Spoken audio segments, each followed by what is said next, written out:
Hello everyone, this is Shivangi. Welcome to Shivlas. इस video में discuss करने वाले हैं static and dynamic gains from trade, व्यापार से स्थैतिक और गतिशील लाभ। तो गेन फ्रॉम ट्रेड मैं आप लोगों को करा चुकी हूँ, ठीक है। उसके 3-4 टॉपिक हम कर चुके हैं। ये लास्ट टॉपिक है इस वाली यूनिट का, जो मैं आप लोगों को एग्जाम के लिए कराने वाली हूँ। दोनों ही लैंग्वेज में डिस्कस करेंगे। स्टैटिक और डायनेमिक गेम मैंने जब आपको गेन फ्रॉम ट्रेड वाला जो टॉपिक कराया था, जो उसका पहला टॉपिक है, उसमें मैंने आपको बताया था स्टैटिक और डायनेमिक गेन क्या होते हैं। स्टैटिक वाले वो गेन्स जिनसे सोसाइटी जो सोशल वेलफेयर होता है एक कंट्री का, और डायनेमिक गेन जिससे एक जो सोसाइटी जो एक इकॉनमी है वो उसकी ग्रोथ और डेवलपमेंट होती है। तो अब स्टैटिक गेन्स कौन कौन से होते हैं और डायनेमिक गेन कौन कौन से होते हैं वो हम इसमें देखने वाले हैं। तो यहाँ पे स्टैटिक की बात करें, पहले हम स्टैटिक की बात कर रहे हैं। तो पहला आता है मैक्सिमाइजेशन ऑफ प्रोडक्शन को ज़्यादा से ज़्यादा क्या करना, अधिकतम करना।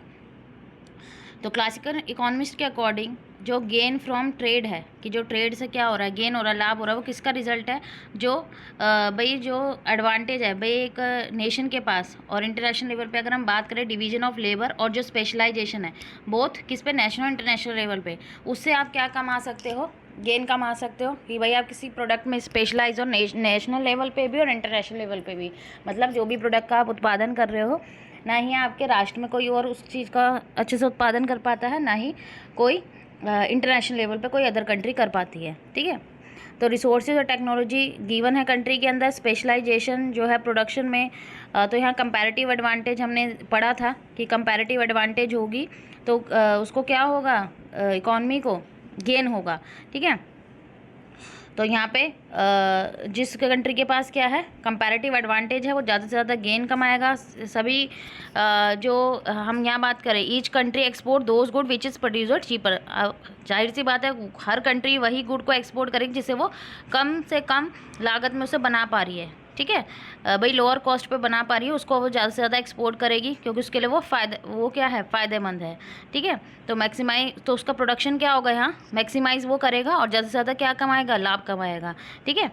फिर आता है इंक्रीज़ इन वेलफेयर। तो इंटरनेशनल डिवीजन जब हो रहा है किसका, लेबर का और स्पेशलाइजेशन का, तो जो प्रोडक्शन है गुड की इंक्रीज़ होगी। भाई जो ट्रेडिंग कंट्री है उनके बीच में जो प्रोडक्शन है वो क्या होगा, गुड जो गुड का जो प्रोडक्शन है भाई वो इंक्रीज़ होगा, जिससे क्या होगा, जो कंजम्पशन ऑफ गुड है इंक्रीज़ है, और जो सोसाइटी का जो वेलफेयर है, ठीक है, वो भी क्या होगा, इंक्रीज़ होगा। फिर आता है increase in national income. Static gain से क्या होगा भाई, अब जो है स्पेशलाइज हो है, आप गुड का एक्सचेंज हो रहा है, व्यापार हो रहा है, तो नेशनल इनकम भी क्या होगी, इंक्रीज़ होगी, जिससे लेवल ऑफ आउटपुट और growth rate of economy increase होगा। वेंट फॉर सरप्लस, विशेष के लिए निकास। तो जो गेन है फ्रॉम ट्रेड, जो लाभ हो रहा है ट्रेड से, वो और भी क्या बढ़ाता है, जो एग्जिस्टिंग हमारी आइडल लैंड है, ठीक है, जो हमारे पास भूमि है, पहले से जो भूमि है, श्रम है, और जो हमारे पास अन्य संसाधन बेकार पड़े रहते हैं। तो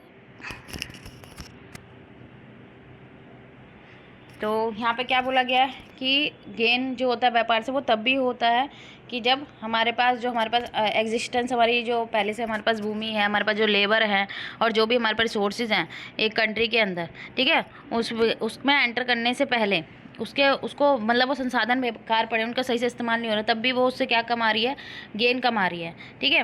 तो जब ये ओपन होता है, when it's opening to world market, जब ये गेन जो है ओपन हो रहा है भाई, वर्ल्ड मार्केट से आप कनेक्ट कर रहे हो, तो जो रिसोर्सेज हैं उनका इस्तेमाल किया जाएगा भाई, जो गुड्स भाई आगे और गुड्स बनाने में, ठीक है। वरना वो क्या रहेंगे, बिना बिके वो रह जाते हैं, ठीक है। तो उनको मार्केट में बेचना ज़रूरी है। फिर आता है हमारा डायनेमिक गेन, गतिशील लाभ। गतिशील लाभ की बात करें तो पहला है एफिशिएंट एम्प्लॉयमेंट ऑफ रिसोर्सेज, संसाधनों का कुशल उपयोग। तो डायरेक्ट जो डायनेमिक गेन है फॉरेन ट्रेड से, वो क्या है कि जो कंपैरेटिव एडवांटेज है वो किसकी तरफ लेके जाती है, efficient employment of the product resource of the world. कि तुलनात्मक लाभ क्या है, विश्व के उत्पादक संसाधनों का अधिक कुशल उपयोग करते हैं, कि भाई जो हमारे रिसोर्सेज हैं उनका सही तरीके से इस्तेमाल करना है, तभी जो है इकॉनमिक ग्रोथ होगी और डेवलपमेंट होगी। वाइडन द मार्केट, बाजार का विस्तार करना है। डायनेमिक गेन फ्रॉम ट्रेड क्या कहता है कि वाइडन करना है, हमें बढ़ाना है अपने मार्केट का साइज़ बढ़ेगा तभी तो गेन भी इंक्रीज़ होगा।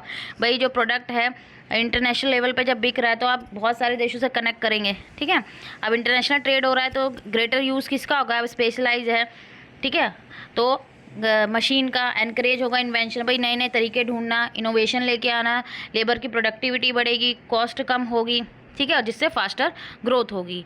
फिर आता है हमारा development of other activity, other activity का भी डेवलपमेंट करना। अब जब एक कंट्री स्टार्ट करती है गुड का प्रोड्यूस करना है, किसके लिए, एक्सपोर्ट करने के लिए और इंपोर्ट करने के लिए, गुड्स का डोमेस्टिक कंजम्पशन के लिए, तो अदर इकोनॉमिक एक्टिविटी भी यहाँ डेवलप होती है, ठीक है। अब क्या है इकोनॉमिक एक्टिविटी, क्या बाय एक्सपेंशन होता है इंफ्रास्ट्रक्चर फैसिलिटी का, किसमें, पावर में, बिल्डिंग हाईवेज, ये ब्रिजेस, फ्लाईओवर, भाई जब हम एक दूसरे से कनेक्ट हो रहे हैं तो हमें संसार, भाई ताकि हमारा जो सामान है, जो गुड और सर्विसेज है वो एक जगह से दूसरी जगह आसानी से पहुंच सके, तो इंफ्रास्ट्रक्चर बेटर होना चाहिए, हाईवेज बनेंगे, ठीक है, ब्रिजेस बनेंगे, फ्लाईओवर बनेंगे, तो अदर एक्टिविटीज़ भी हो रही हैं, शॉपिंग कॉम्प्लेक्स, ठीक है, बनाए जाएंगे इंडस्ट्रियल सेंटर के साथ, और जो प्राइमरी सेक्टर है वो डेवलप होगा किसमें, बिजनेस सेक्टर में, क्योंकि वो एक्सपोर्ट कर रहा है रॉ मटेरियल डोमेस्टिक यूज़ के लिए। टर्चरी सेक्टर एक्सपेंड होगा किसके फॉर्म में, बैंक्स और कम्युनिकेशन इंश्योरेंस की फॉर्म में। लास्ट हमारा इंक्रीज इन इन्वेस्टमेंट, जो फॉरेन ट्रेड है वो इंकरेज करता है न्यू यूनिट्स बनाना, ठीक है, प्रोडक्शन करना वैरायटी ऑफ गुड्स की, और जो प्रोडक्शन जब होगा, भाई प्रोडक्शन किसके लिए किया जा रहा है, एक्सपोर्ट के लिए किया जा रहा है, तो जो डेवलपिंग इकॉनमी है वो क्या होगी, वो आगे बढ़ेगी, ठीक है, आगे बढ़ेगी। तो अब जब इन्वेस्टमेंट इंक्रीज़ हो रही है तो देश की क्या होगी, ग्रोथ होगी। तो यहाँ पे टॉपिक खत्म होता है। नेक्स्ट वीडियो हम लोग डिस्कस करने वाले हैं बीओपी से रिलेटेड जितने भी कंसेप्ट है, आज वो क्लियर कर दूंगी, क्योंकि बीओपी इंपॉर्टेंट टॉपिक है एग्जाम पॉइंट ऑफ व्यू से। आई होप आपको ये क्लियर हो गया होगा। अगर वीडियो अच्छी लगी तो like it, share and subscribe my channel. Thank you.